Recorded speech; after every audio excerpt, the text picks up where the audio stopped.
তো আমি আজকে তোমাদের সাথে শেয়ার করছি 4টা ডিম দিয়ে 2 পাউন্ডের একটা সফট ময়েস্ট চকলেট কেকের রেসিপি। তার জন্য সবার প্রথমে এখানে নিয়ে নিয়েছি ময়দা 1 কাপ, 2 টেবিলস্পুন কর্নফ্লোর। তারপরে এখানে আমি তোমাদেরকে দেখিয়ে দিচ্ছি যে কোন ব্র্যান্ডের বেকিং পাউডার আর বেকিং সোডা আমি ব্যবহার করি। এটা ভীষণই ভালো, এটা আমি একদম ডে 1 থেকে ব্যবহার করে আসছি। তো এখানে নিয়েছি আমি baking powder 1 teaspoon, baking soda 1/2 teaspoon. তো এবার নিয়েছি আমি 3 টেবিলস্পুন কোকোয়া পাউডার। এখানে আমি 2 রকম কোকোয়া পাউডার ব্যবহার করেছি, তোমরা চাইলে যে কোনো এক ধরনের কোকোয়া পাউডারটাই ব্যবহার করতে পারো।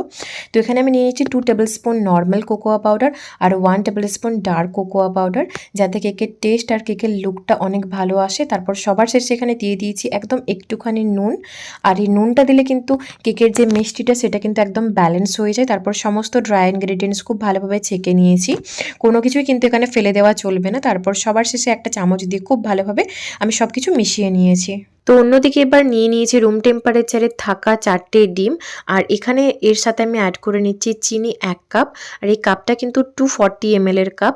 তারপর একটা ফিলিপসের হ্যান্ড বিটারের সাহায্যে সব কিছু খুব ভালোভাবে মিশিয়ে নেব। এই মুহূর্তে কিন্তু স্পিডটা লো টু মিডিয়ামেই রাখতে হবে, হাই করলে কিন্তু এই ফোমটা নষ্ট হয়ে যেতে পারে। তো এটা যখন আমরা বিট করব সাথে সাথে একটা স্প্যাচুলার সাহায্যে খুব সুন্দর করে কিন্তু আমাদেরকে স্ক্র্যাপ করতে হবে, কারণ আমরা যখন এটা বিট করতে শুরু করি তো চিনিগুলো চারদিকে ছড়িয়ে যায়।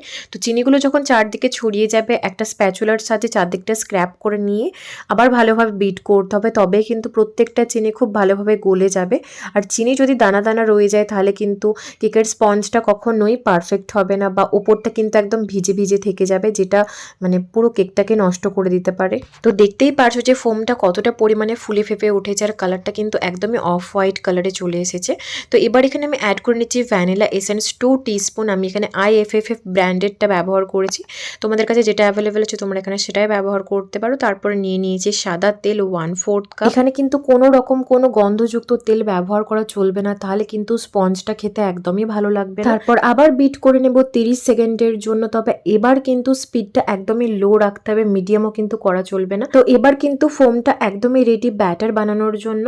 তো এখানে আমি ফোমটার মধ্যে এক চামচ করে সমস্ত ড্রাই ইনগ্রেডিয়েন্টস দিয়ে দিচ্ছি, আর একটা হুইস্কের সাহায্যে খুবই হালকা হাতে আমাদেরকে মিশিয়ে নিতে হবে। আর এখানে যদি তোমরা ড্রাই ইনগ্রেডিয়েন্টসটা একসাথে অনেকটা এই ফোমটার মধ্যে ঢেলে দাও তবে কিন্তু মিক্স করতে পারবে না ঠিকঠাকভাবে, আর মিক্সিং যদি ঠিকঠাকভাবে না হয় তবে কিন্তু স্পঞ্জটাও ফুলবে না বা স্পঞ্জটাও কিন্তু পারফেক্ট হবে না।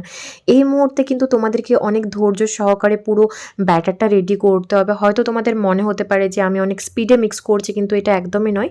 ভিডিওটাকে আমি একটুখানি ফাস্ট ফরওয়ার্ড করে দিয়েছি যাতে ভিডিওটা বেশি লম্বা না হয়ে যায়। তো আমার কাছে যেহেতু এই মুহূর্তে দুধ অ্যাভেলেবেল ছিল না, সেজন্য এখানে আমি 3 টেবিলস্পুন নর্মাল রুম টেম্পারেচারে থাকা জল ব্যবহার করছি। তোমরা চাইলে এখানে কিন্তু দুধও ব্যবহার করতে পারো। তো সমস্ত ড্রাই ইনগ্রিডিয়েন্টসের সাথে ওয়েট ইনগ্রিডিয়েন্টসটা আমি মিক্স করে নিয়েছি, আর ব্যাটার কিন্তু আমাদের একদমই রেডি। তো তারপর এখানে নিয়ে নিয়েছি স্কোয়ার শেপের একটা মোল্ড। তোমরা যে কোনো শেপের মোল্ড এখানে ব্যবহার করতে পারো, হার্ট শেপ অথবা রাউন্ড শেপ। তো ব্যাটারটা কিন্তু একদমই রেডি বেক করার জন্য। তো আজকের কেকটা আমি চুলায় বেক করব, তার জন্য কড়াইটাকে 10 মিনিট আগে প্রিহিট হতে রেখে দিয়েছিলাম। আর এই কেকটা বেক হতে সময় লেগেছে 40 থেকে 45 মিনিট। তবে সবার ক্ষেত্রে কিন্তু সময়টা একই রকম নাও হতে পারে, 30 মিনিট অন্তর অন্তর কিন্তু কেকটাকে চেক করতে থাকবে। তো 45 মিনিট পর কেকটা খুব সুন্দরভাবে ফুলে ফেপে উঠেছে, আর ভিতর থেকে খুব ভালোভাবে বেকও হয়ে গেছে। তো কেকটাকে সবার প্রথমে আমাদেরকে খুব ভালোভাবে ঠান্ডা করে নিতে হবে, তারপরে কিন্তু ডিমোল্ড আর ডেকোরেশন করতে হবে। গরম অবস্থায় যদি কেকটাকে ডিমোল্ড করার চেষ্টা করো সেক্ষেত্রে কিন্তু কেকটা ভেঙে যাওয়ার সম্ভাবনা অনেক পরিমাণে থাকে। তো কেকটাকে আমি খুব ভালোভাবে ডিমোল্ড করে নেব, আর যেহেতু আমি এখানে বাটার পেপার ব্যবহার করেছিলাম সেজন্য কেকটা ডিমোল্ড করতেও বেশি অসুবিধে আমাদের হয়নি। আর এই আজকের কেকটা ভীষণই পরিমাণে সফট ময়েস্ট আর স্পঞ্জি, একদম বেকারি স্টাইলে বানিয়েছি, আর এই কেকটার টেস্টও কিন্তু অসাধারণ। আর এই কেকটা তোমাদেরকে কাট করেও দেখাবো যে এর ভেতরের টেক্সচারটা কতটা পারফেক্ট এসেছে। তো আজকের এই ভিডিওটা তোমাদের যদি ভালো লেগে থাকে তো অবশ্যই একটা লাইক করে যেও, আর যারা এখনো পর্যন্ত আমার চ্যানেলটিকে সাবস্ক্রাইব করোনি তারা অবশ্যই আমার চ্যানেলটিকে সাবস্ক্রাইব করে নিও পরবর্তীকালে আরও নতুন নতুন ইউনিক রেসিপি ডেকোরেশনস দেখার জন্য।